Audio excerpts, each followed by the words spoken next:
They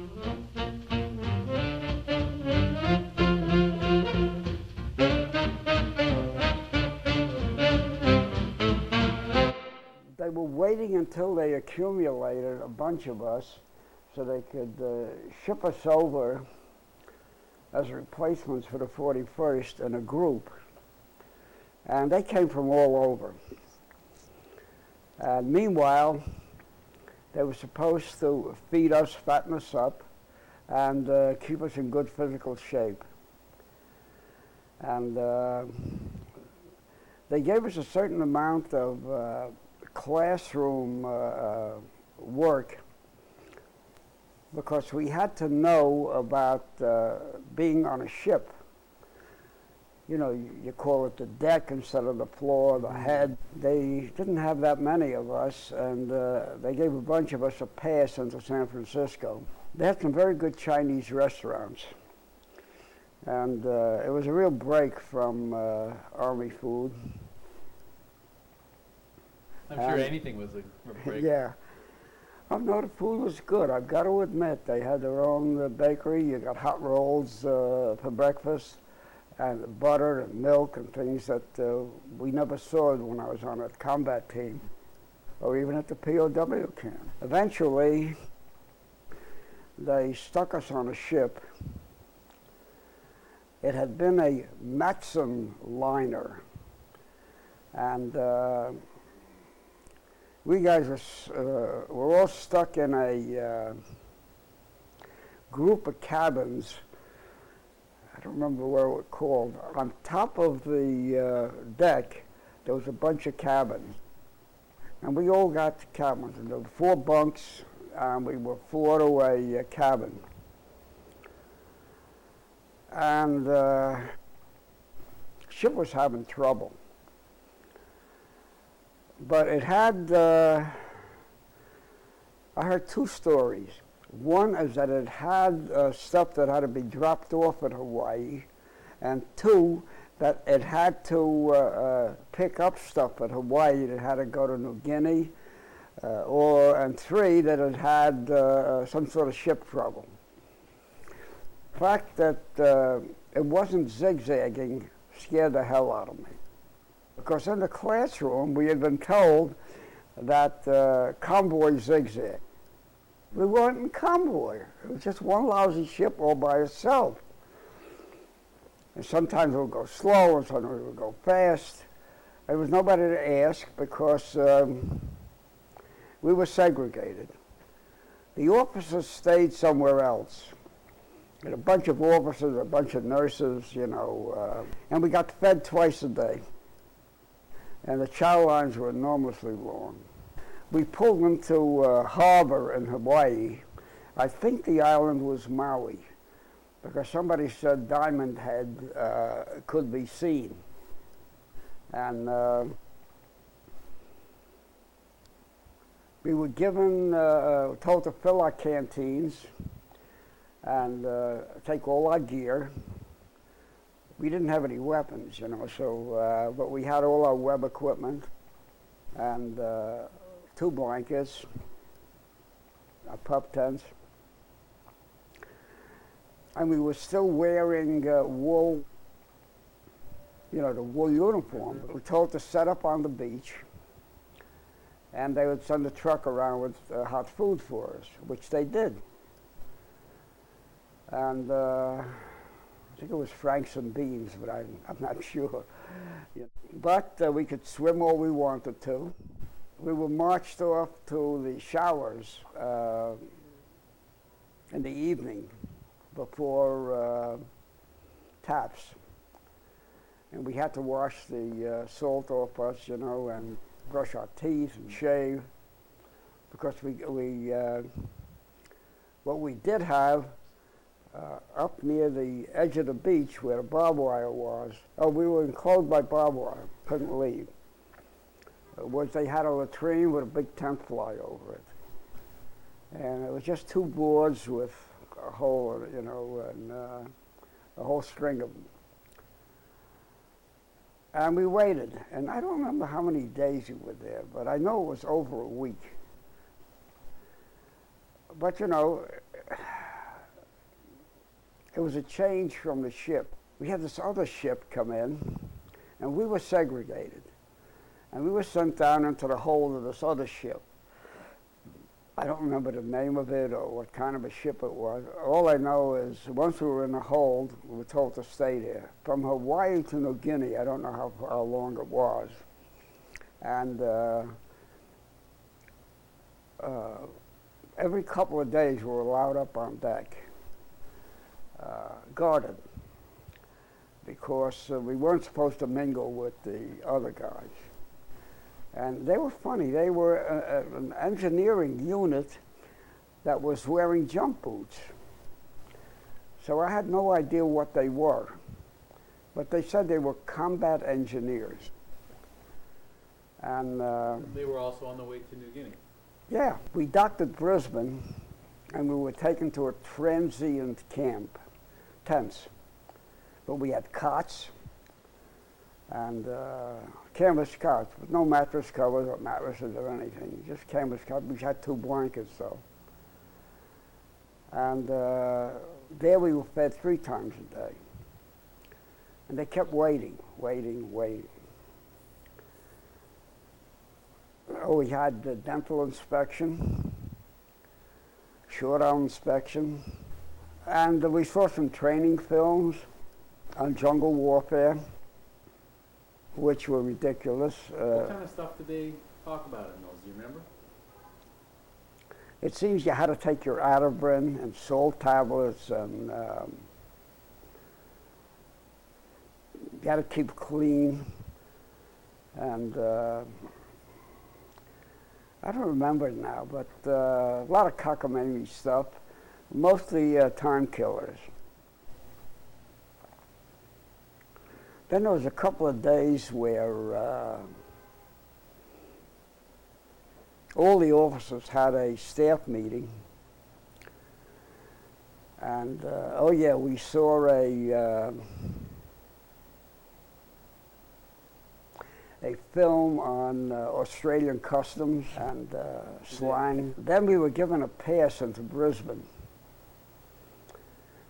But we had to change our American money into Australian money. And I had a pocket full of shillings and pence and all kinds of money. And of course, I had made friends with a couple of the guys already from the New York area. And we hung out together. We ran into an Australian guy, and he offered to guide us around if we'd buy him beer. So he did. Took us to a good Chinese restaurant, and showed us where we could get a bed for nothing at the Y. We had something called high tea at a Salvation Army place. It was a real meal, you know. But we went dancing at the CYO something or other.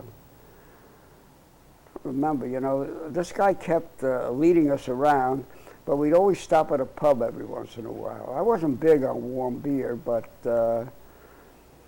even if I didn't finish it, I'd get a jar. They called it a jar. And it was cheap enough, God knows. And then we went back to camp, and they still didn't have the whole crew that was supposed to go to the 41st. So they were going to teach us how to use rubber boats. And the school was in Tasmania. So they loaded us on a couple of fishing boats, ex-fishing boats. Still smelled from fish, but they belonged to the Australian government. Took us to Tasmania. We set up our pup tents on a beach, surrounded by wire. And they had a team there with boats and a first aid tent. So, you know, we knew it was going to be rugged. It was a crash course, sort of, and at different times of the day, the surf was different bigger waves, smaller waves, undertow. We had to learn how to handle the boats. And we had chunks of railroad ties to simulate equipment. And because they were wood, they would float ashore. They had a couple of motorboats out further to pick up whatever fell out of the boat. How many men fit in those boats? 8. And they floated pretty high, even with 8 of us in there. But by the time you put sandbags and hunks of railroad tie, you know, they were loaded. So no weapons? No. Why should we get weapons with? Because it's hard to handle those damn things, you know, especially through the surf. Nobody told us anything. But the Tasmanian girls found out there were a bunch of Yanks there, young and healthy. And they came around with horse and wagon. They had loaves of bread and jars of milk. And they kept hanging around outside the barbed wire. So we talked it over and we decided we'd dig a tunnel under the barbed wire. So I put my pup tent right up against the barbed wire, and they dug a tunnel, and I kept watch. And they used to go out as soon as it got dark. And then when they were back before it got light, all of them. You never went? I never went because I saw myself as a married man, and I was feeling very good about that. See, Do you remember what rank you held at that point? acting sergeant. What happened was they had this big fishing boat, and then the big fishing boat I think went out of Brisbane, because I know we went back to Brisbane. And then we were inspected again. And we were issued weapons, taken on a hike.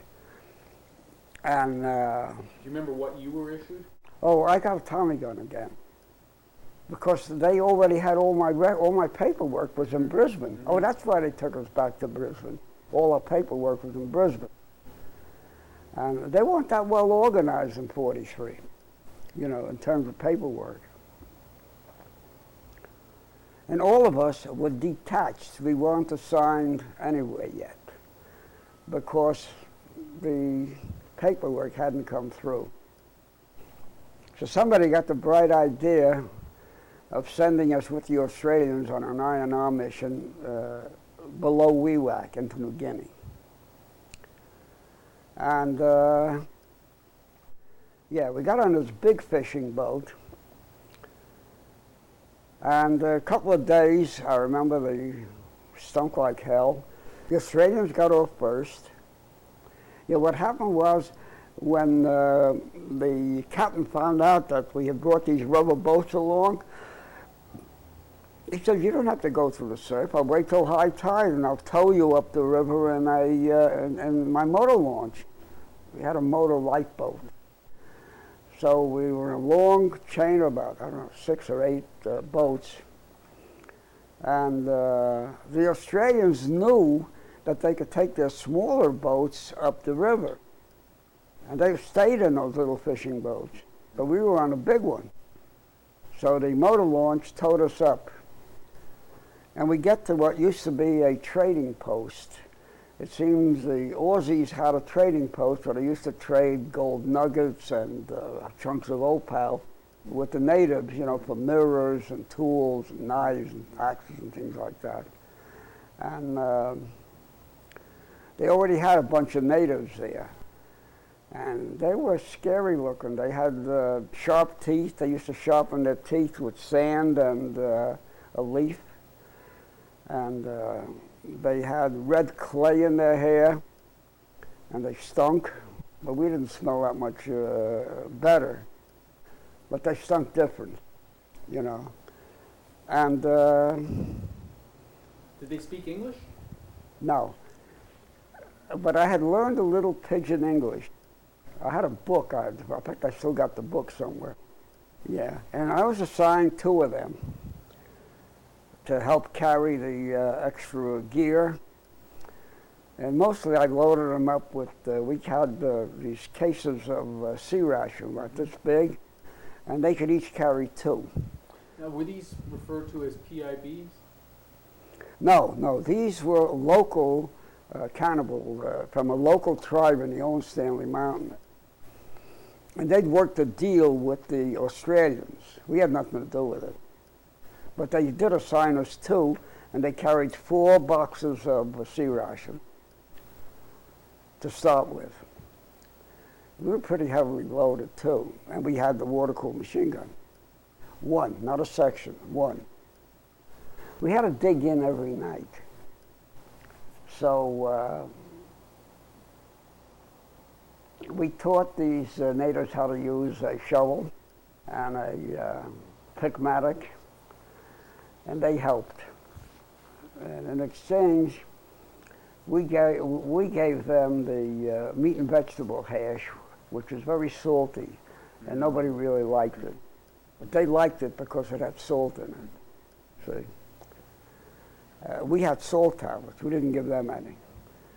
And we also had Atterbury. And we had cloth, collapsible cloth water buckets made out of canvas. It's got a rim on the top with a handle, a rope handle. So it's about this big. And they used to go off into the jungle and come back with water. And we used to pour it into our canteen cups and pour it into our canteen, and then put the halazone tablets into it. And we were supposed to shave every day. I don't think we had an American officer.